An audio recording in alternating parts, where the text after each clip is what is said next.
நான் வீட்டில் இருந்தால் எதையாவது கிண்டிக்கினே இருப்பேங்க. அப்போ இன்றைக்கி கிச்சடி கிண்டலான்னு தோணுச்சு.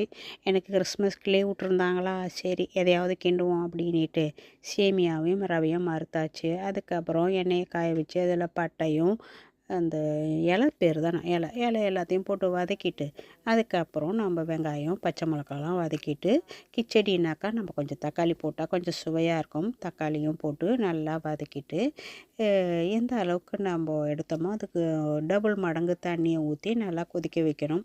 நல்லா தண்ணி கொதித்த பின்னாடி இந்த வறுத்து வச்ச சேமியாவையும் ரவையும் அதில் கொட்டுங்கோ. கொட்டி நல்லா வேக விடுங்கோ. நல்லா வேக விட்டதும் உங்கள்கிட்ட முந்திரி பயிறு இருந்தால் முந்திரி பயிறு போடுங்கோ. இல்லைனாலும் ஒன்றும் பிரச்சனை இல்லை, அப்படியே சாப்பிட்டாலும் ரொம்ப நல்லாயிருக்கும். அதை போட்டுட்டு கடைசியில் கொஞ்சம் டால்டா போட்டிங்கன்னா கொஞ்சம் தனித்தனியாக வரும். டால்டாவை போட்டு நல்லா வேக வச்சு எடுத்து பரிமாறி சாப்பிடுங்கோ. இதுதான் கிச்சடி. ரொம்ப சுலபமான வேலை, ரொம்ப சுவையாக இருந்தது. நான் நல்லா சாப்பிட்டேன். இன்றைக்கி எனக்கு நேரம் இருந்தனால கொஞ்சம் சமைக்க முடிஞ்சுது. நீங்களும் இதை செஞ்சு பாருங்கள். உங்களுக்கு தெரிஞ்சிருக்கும் இதில் மஞ்சாத்தூள் போட்டால் நல்லாயிருக்கும். நானும் போடலை. நீங்கள் வேணும்